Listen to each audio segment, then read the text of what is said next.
I come in, I work my butt off every day. The last couple of years, I've just been looking for an opportunity to go out there and play the way that I normally play.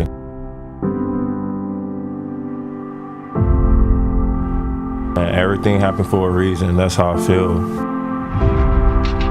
It's kind of frustrating knowing that I'm going to miss a long period of time without playing the game that I love playing.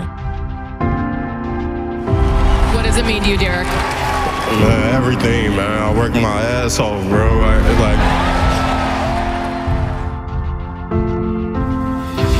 Where once it seemed like Derrick Rose's career was over, as the injuries had taken too much of a toll. On this night, even if it was for a brief moment, we retreated to the kind of vintage performance that reminded us all of how great he can be. Rose has struggled with his outside shot for his entire career, and it's no surprise as the shot clock wound down that they leave him open. But the way he stepped into this shot was a precursor of things to come. He scored from everywhere on the floor, and to watch how he convinces Gobert that he's going to shoot a reverse, only to quick release the layup on the left side of the board. Even with the stifle tower protecting the rim, Rose was undeterred, forcing him to retreat until he could drift to the left just enough to uncork this lefty on the way down off the glass shot. In order to get to 50, you need something special to happen, and with Rose going 4 for 7 from behind the arc, this was a big sign that he was feeling it. You also need some crazy shot making, and when Rose rejects the ball screen for an extended 1-2 that sees him careening off of Rubio, twisting and falling out of bounds, he still somehow gets the ball to roll around the rim and through. He did most of his damage in the second half, as he uses the good screen set by Towns to exploit Favors sinking too low, giving him an open 15-footer off the hop. With Rudy lurking on the weak side, Favors isn't that concerned with the penetration, but look at the explosion that makes Favors look like a statue. Rose drifts back to the right side and lays it up and around the block attempt. As the Jazz elect to double-team Cat down low, the Wolves release some pressure by passing to the high post, and this gets the defense focusing only on Gibson. Again, the Jazz aren't worried about him making the three-pointer, so they help off of him and dare him to shoot. Rose tortured Rudy all night, and here, he gets just barely into the lane before jumping off 1 foot and floating the ball up and over Gobert. On the mismatch, you can tell Rose was feeling it since he didn't even try to blow by Favors, instead using the left-right 1-2 from 20 feet to bury it in Favors' face. We had ball-dominant Rose again, as he brings it up and never passes it, probing for an opening. Check how he comes out of that screen going to his left, then hops into a jump shot. And making this shot tells you how everything was in rhythm and going through the net. The game was close, and Rose started sensing now was the time to start carrying the team on his shoulders. As the clock wound down, he isolated on the right side and went to the Harden step back, only the 2-point version, and Rose promptly buries it.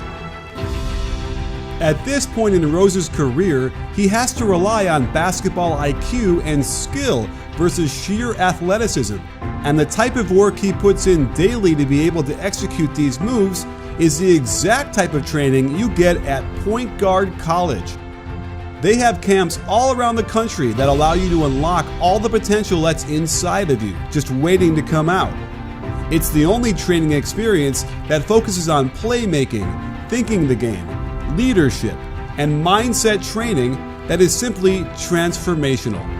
And that's what Derrick Rose was last night, displaying his ability to change speed and direction, causing Gobert to have a very hard time keeping up.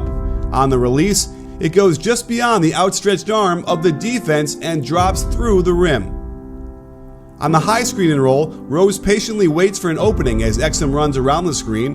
Favors is too worried about Towns shooting and doesn't drop, and watch how Rose goes off his right foot on the 1 instead of a traditional right-left 1-2, and it allows him to shield the ball with his body, absorb enough energy to control the ball high off the backboard, and a big bucket extending their lead.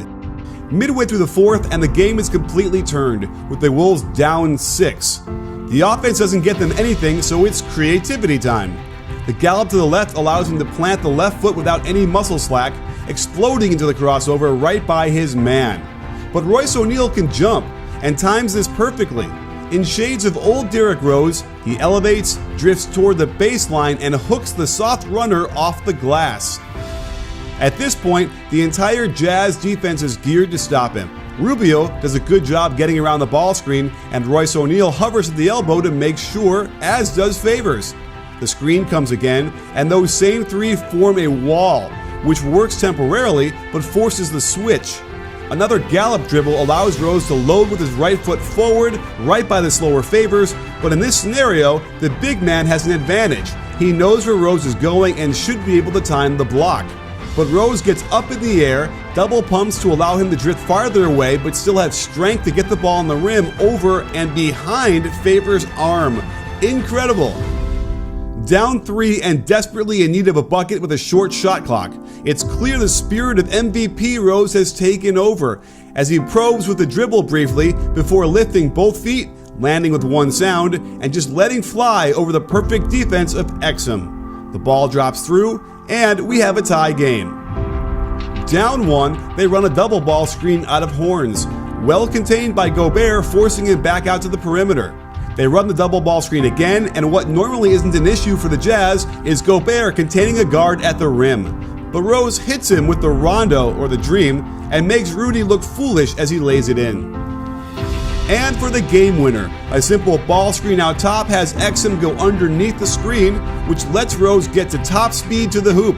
This is good defense to contain him under the backboard, but this was Rose's night, as he simply turns over his left shoulder and tosses in a half hook over the very long arms of Exum. The game ended with free throws to put him up by 3 and get him to the magic number of 50. And the crowd almost elevated the building as they basked Rose in the adulation of a player who everyone knows has gone through the toughest setbacks anybody could ever endure in their career. Add to that the Jimmy Butler drama, and getting a gritty win like this was exactly what the Timberwolves needed. And after all the ups and downs of Rose's career, the triumphant displays of sheer athletic talent, the heroic outbursts of incredible plays, and the deaths of debilitating damage to his body and his soul, this career-high and game-winning basket was something Derrick Rose needed more than anything else.